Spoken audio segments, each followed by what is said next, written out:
Livro do Gênesis, capítulo de número 30, apenas o versículo 1.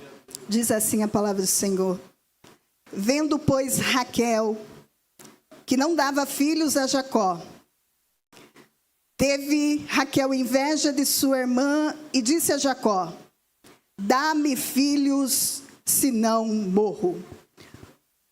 O texto que nós vamos meditar é o final deste versículo: Dá-me filhos, senão morro. Os irmãos podem tomar assento, exaltando e glorificando o nome do Senhor Jesus. Irmãos, o texto que nós acabamos de ler nos mostra a história de uma família. É uma família que vivia um ambiente de milagres. A família de Jacó. Jacó, ele vivia experiências com Deus. Ele teve experiências com Deus. Mas agora nós encontramos a sua esposa Raquel em um estado de limitação. Sabe quando você chega no limite da situação que você não aguenta mais? Que há aquela explosão de sentimentos, aquela explosão de dor. Raquel está vivendo num contexto, em uma época que a mulher que não gerasse filhos, ela era considerada amaldiçoada. As pessoas olhavam para ela e não conseguiam ver que na vida dela havia a bênção de Deus. Por causa da sua esterilidade, considerava uma mulher estéril, era considerada uma maldição para o seu marido, para a sua família.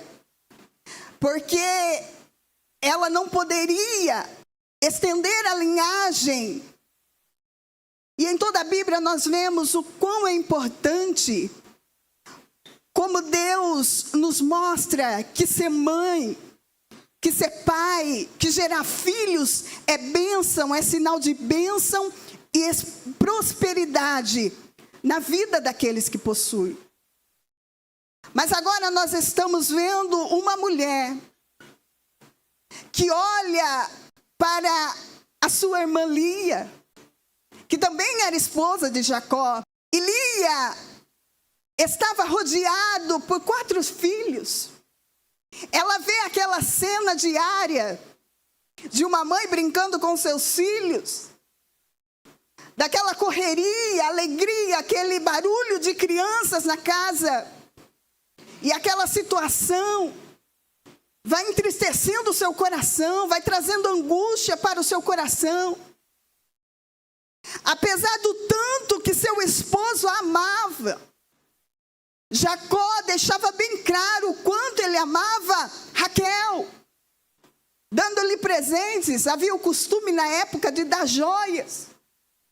Mas apesar, as coisas que o dinheiro comprava não satisfazia o coração, a dor de Raquel. A Bíblia nos diz que ela era uma mulher formosa, era uma mulher bonita. E nós sabemos, irmãos, que a beleza em si, ela abre muitas portas. Mas também isso não era suficiente para trazer nela alegria. Até que um dia, não aguentando mais aquela situação do dia a dia, há uma explosão e ela chega até o esposo Jacó. E num grito de desespero, ela diz ao seu esposo: Dá-me filhos, senão morro. Agora Jacó vai olhar para ela e vai dizer: Porventura, sou eu Deus? Querendo dizer, se Deus não abre a sua amada, quem sou eu para fazer alguma coisa? Mas, irmãos, é tão interessante que alguns capítulos anterior, o pai de Jacó, Isaac, a Bíblia vai nos dizer que muitíssimo ele orou em favor da sua família, até que a sua esposa, Rebeca, gerou e deu à luz a gêmeos. Mas ele vai dizer: eu não posso.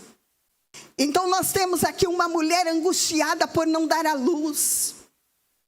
E é isso que Deus colocou ao meu coração. Eu quero falar exatamente sobre esterilidade, mas eu não quero falar no sentido físico. Eu quero falar no sentido espiritual. Porque o Senhor nos chamou para sermos a igreja do Senhor. Aleluia.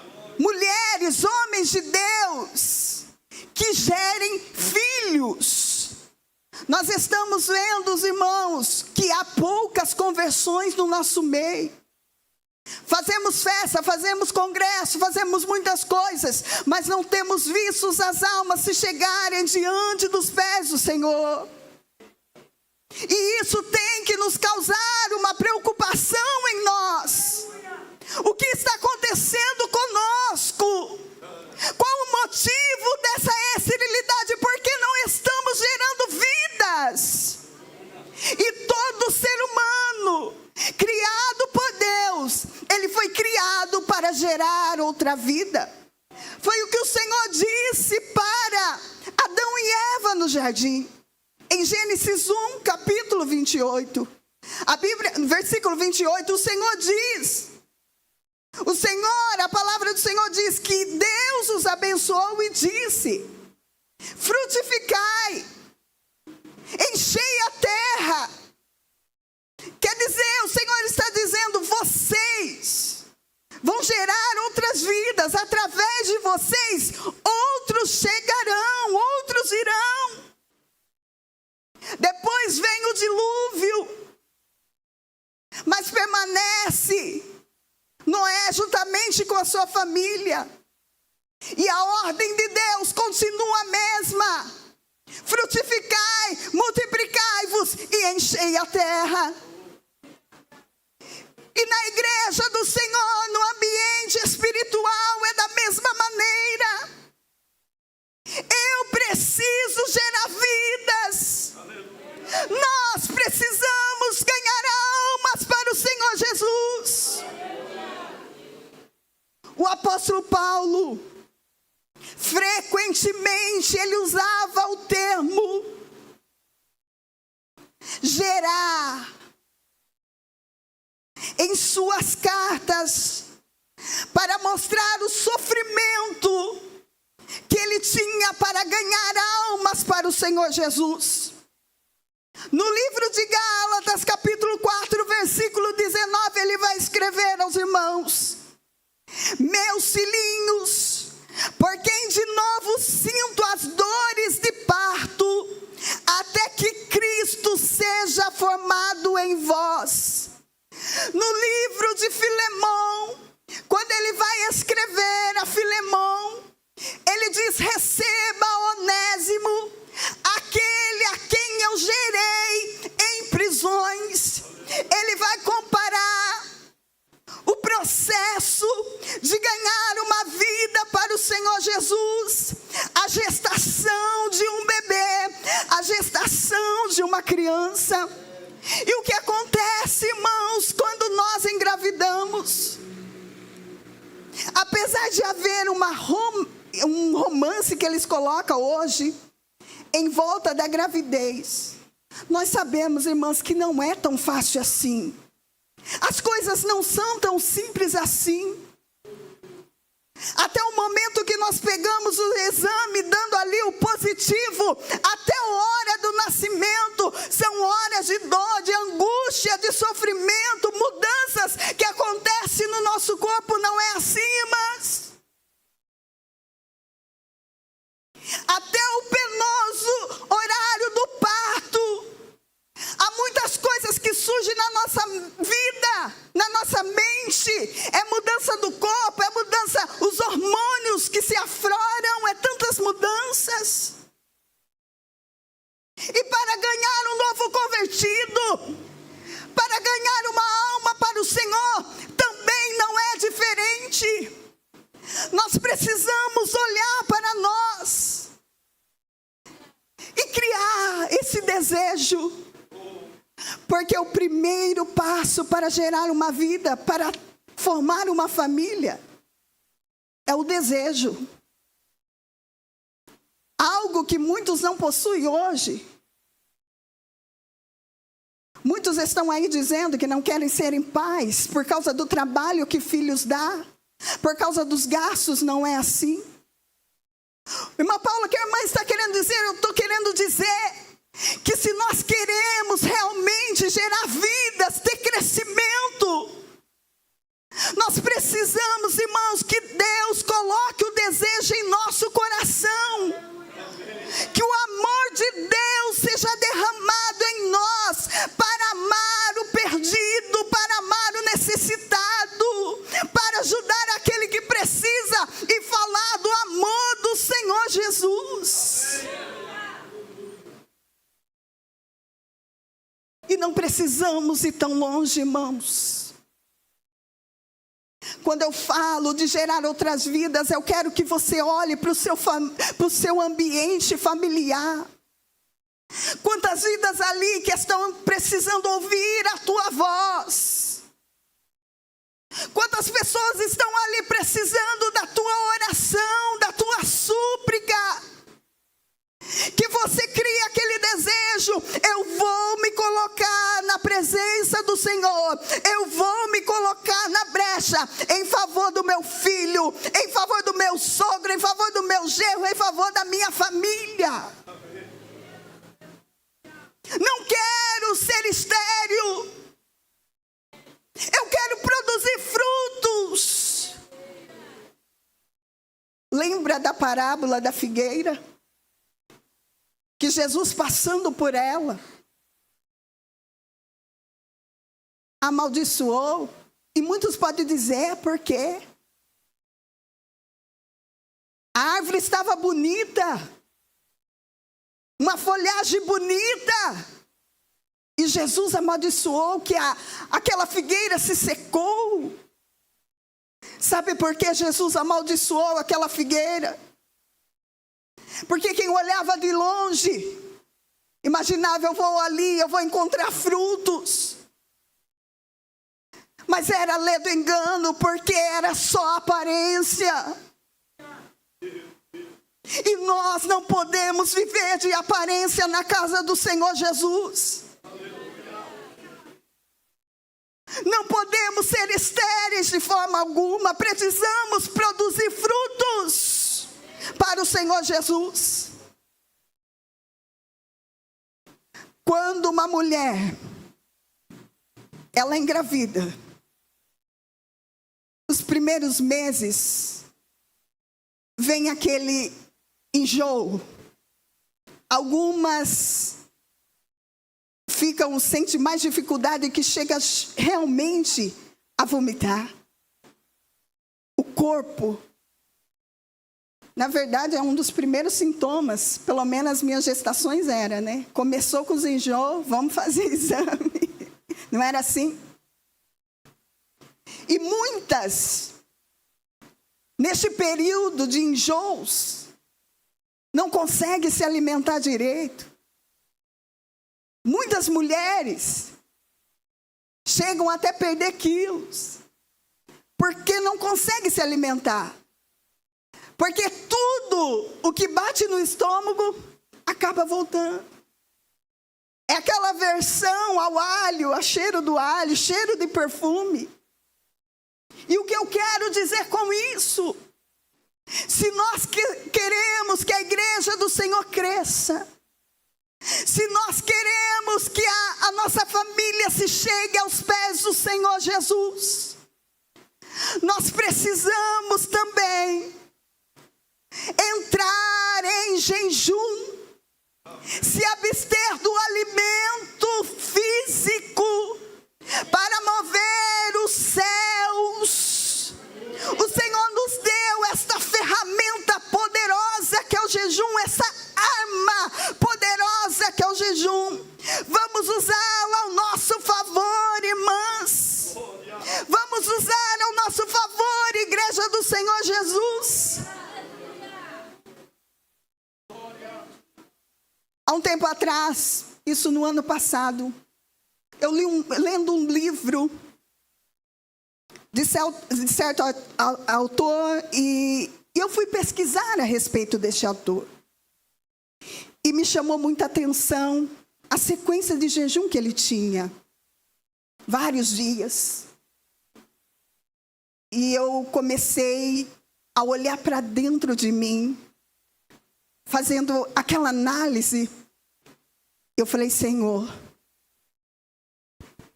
nós estamos praticamente no meio do ano e eu ainda não jejuei nenhum dia. Deus falou forte no meu coração. E eu coloquei um propósito de estar diante do Senhor em jejuns. O começo é fácil? Não é. Mas o jejum nos aproxima de Deus. O jejum faz colocar em nós, irmãos, uma sede de fazer a obra de Deus.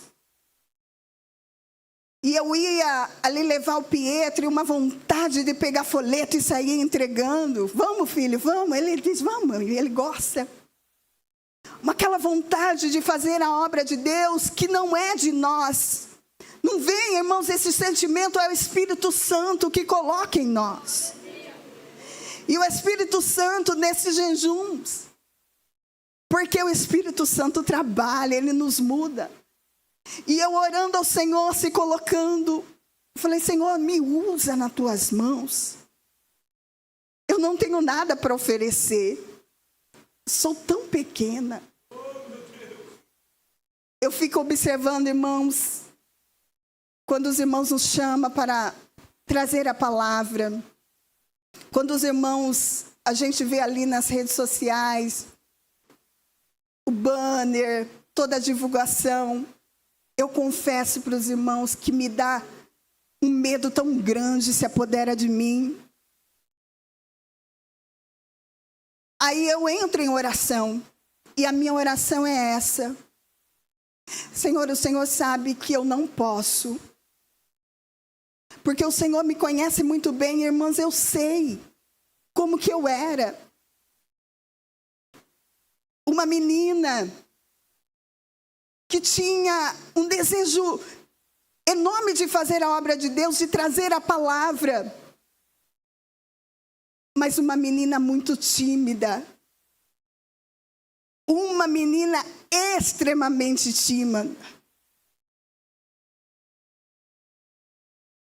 Muito fechada. Nem com a minha própria família eu não era de conversar. Pouquíssimas palavras. Aquela menina que ficava no quarto fechado, e de tanto que eu ficava no quarto fechado, meu pai tirou a fechadura. Porque eu gostava de ficar sozinha, no meu cantinho. Mas havia ali dentro do quarto, eu pedia, Senhor, me usa em tuas mãos. Me capacita. Mas havia essa barreira, como falar ao público? Como estar com o microfone na mão, sem tremer? E eu orava ao Senhor, até que um dia o Senhor falou, o dom eu já dei, vai e usa. E eu lembro de um congresso de jovens, ali no Teatro de Igaraçu. Foi me dada a oportunidade. E o texto que eu li foi a respeito de Gideão. Eu não conseguia segurar o microfone na mão. Então, toda vez, irmãos, que eu sou convidada, eu me lembro justamente daquela menina que não conseguia falar. Há pessoas que depois da pregação, ela diz, irmã Paula, você no banco é tão assim. E eu percebo que a pessoa não quer falar, mas eu sei. Eu sei exatamente como eu sou. Mas quando a irmã prega é tão diferente, é como se não fosse a irmã. E eu falo, glória a Deus que não sou eu, porque essa é a minha oração, que não seja eu, mas o teu Espírito Santo falando através de mim. E tudo isso vem, irmãos, através de se colocar, de um desejo de fazer a obra do Senhor. senão eu morro. Em Jeremias capítulo 38, ali nós vemos, irmãos, Jeremias, por causa da palavra do Senhor, que o Senhor falava através dos seus lábios, houve uma perseguição contra ele. Alguns homens foram até o rei, dizendo ao rei Zedequias: as palavras de Jeremias causam desânimo no exército, nos poucos soldados que resta ainda para guardar a cidade, porque Jerusalém estava cercada. Fazia já 2 anos. E por causa da mensagem profética dos seus lábios que o Senhor dava a ele, pegaram o servo, o profeta, o homem de Deus, e lançaram ele no calabouço. E a Bíblia diz que não havia água, mas muita lama. Mas a Bíblia vai dizer que houve um que, vendo toda aquela situação, foi interceder em favor de Jeremias ao rei Zedequias, e dizendo: não pode fazer isso com ele. A cidade está cercada. Não há mais pão dentro da cidade. Se deixar ele lá, ele vai morrer. E o rei então dá permissão para ele, pode tirar ele de lá. E o que Deus quer falar conosco aqui esta noite? Quantas pessoas, irmãs, que estão exatamente nesse calabouço, nesse lamaçal, no lamaçal do pecado, no lamaçal da ansiedade, da depressão, do desespero. Aonde estão os Ebed, Meseque, que vão se colocar à frente, que vão se colocar na presença do Rei dos Reis e dizendo: não deixa ele perecer, se deixar ele nessa situação, ele morre.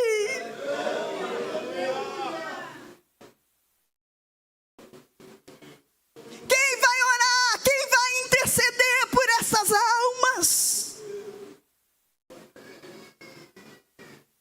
Quem vai lançar a corda para tirar do fundo do poço? Quantas vidas, irmãos? Nós olhamos, andamos e parece que está tudo bem com as pessoas. Mas nós que fazemos visita nos lares, sabemos realmente, nós vamos ver, parece que está tudo bem, mas não está. A pessoa sofrendo, a vida sofrendo, irmãos, e nós precisamos buscá-las. Quem vai lançar a corda? Não podemos deixar as vidas perecer. Não podemos deixar a nossa família perecer, irmãos. E eu já estou encerrando. Eu gostaria que você abrisse comigo a sua Bíblia no livro do Esdras, capítulo 8, versículo 21. Nós vamos ver, irmãos, o que nós precisamos fazer para que nossa família chegue aos pés do Senhor Jesus, para que se cumpra em nossas vidas. Eu e a minha casa vamos servir ao Senhor. A minha família vai estar nos pés do Senhor. Os filhos desviados voltarão novamente à casa do Pai. Os drogados serão libertos pelo poder da palavra do Senhor Jesus.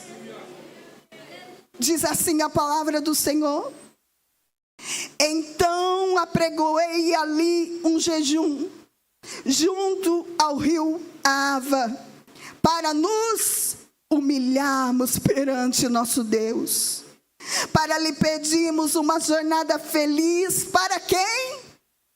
Para nós, para nossos filhos e para tudo o que era nosso.